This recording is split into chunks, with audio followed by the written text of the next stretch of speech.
So now that we understand the way that we can create some sort of like a symbiotic relationship with the environment through the way that we build, through the fractal design of our cities and the basic fundamental structure of our collective socioeconomic structure, then we have to really begin to dive into for a moment the way that this Tesla coil idea, this zero point energy system, ends up playing a very large role in all of this. You see, each city is built in a harmonic pattern or a way of mirroring the patterns of the universe to channel larger and higher frequency amounts of energy.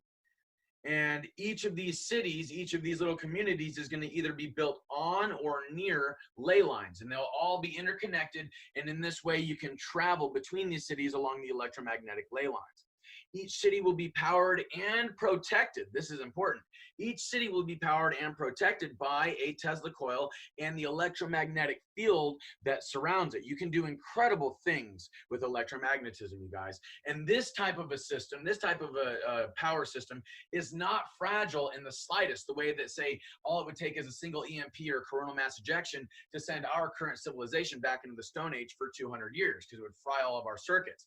Through this Tesla coil technology, that wouldn't be able to happen because the electromagnetic pulse of the Earth is not going anywhere. So this Tesla coil electromagnetic field grid system would not only not be fragile, but it would also offer free energy or infinite energy at like zero taxing of the ecosystem. By the way, it does not hurt human beings. It does not hurt the microbiological life in the soil. It does not hurt the water or anything like that. It doesn't hurt or give anybody cancer or whatever.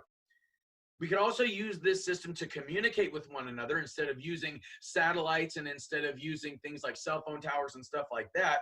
We could use this whole system to communicate with each other. We could also use it to control the weather, which basically means that we could allow everybody in the community to get water for their crops by ensuring that the city got water at least once a day. That the city got a little bit of a shower at least once a day, enough to water the crops. And in this way, people wouldn't necessarily have to pay the water bill because the water would be coming from the ecosystem itself.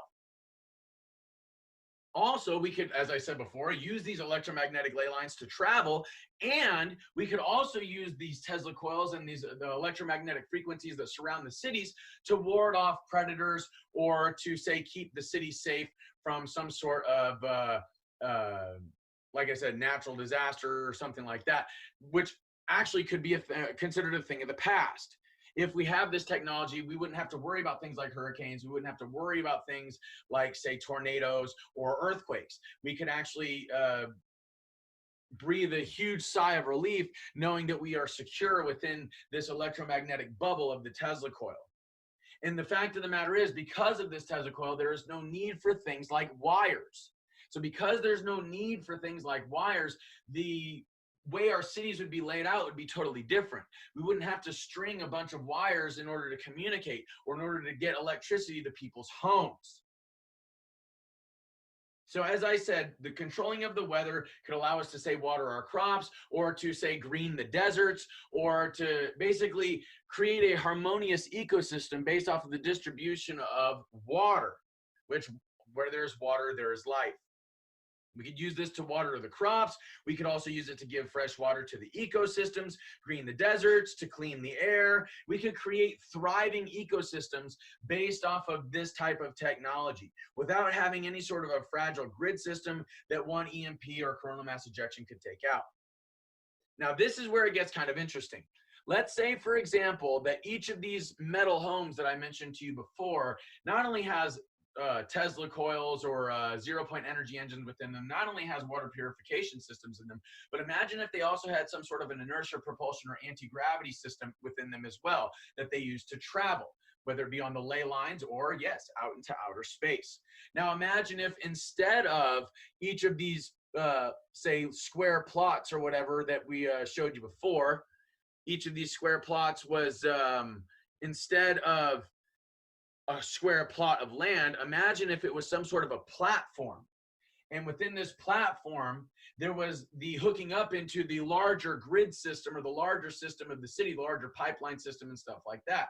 So that if we did in fact have pipes built into these metal homes that were sufficient in more than one way, then all they would have to do is hook these already built-in pipes up to the grid system of the city, and then they could basically hook into the city, and you could essentially create this home, like a mobile home that has this anti-gravity field around it, and you could move from place to place all over the globe and hook into different grid systems and plug into different places all over the globe, especially if everybody had this type of technology and stuff like that.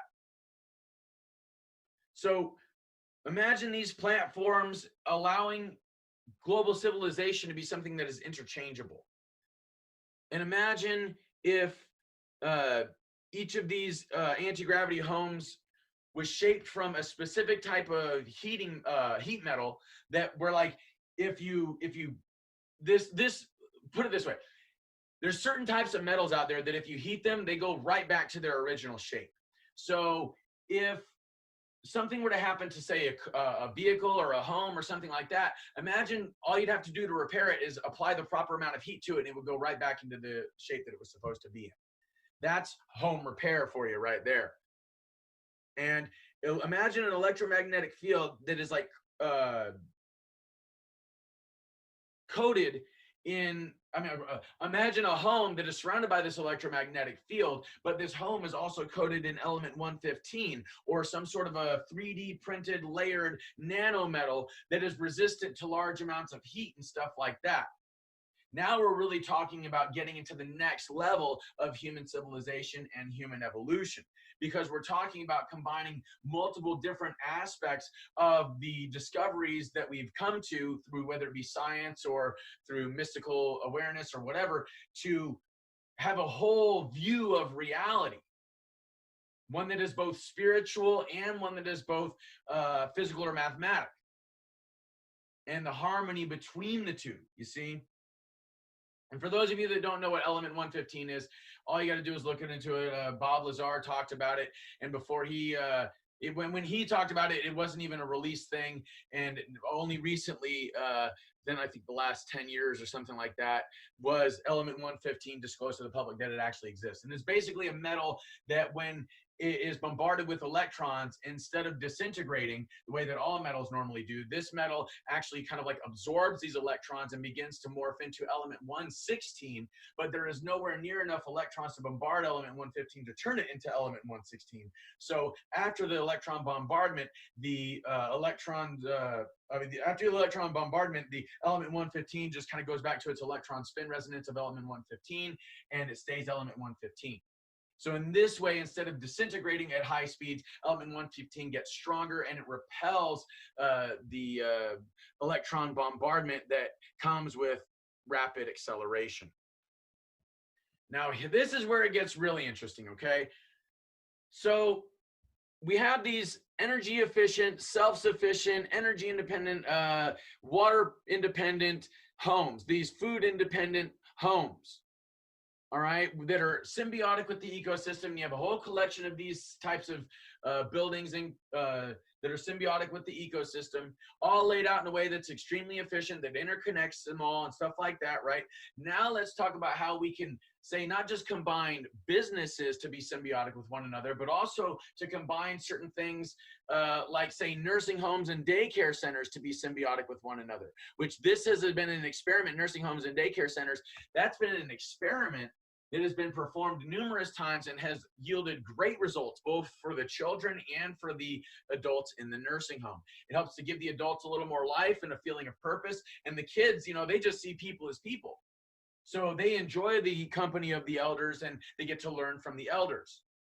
Or you could do something like a drug rehab center in combination with the mental institution. And I know that may sound kind of funny, but a lot of people that go through drug rehab could actually do a lot of good by helping people that are actually mentally ill and incapable of helping or functioning themselves.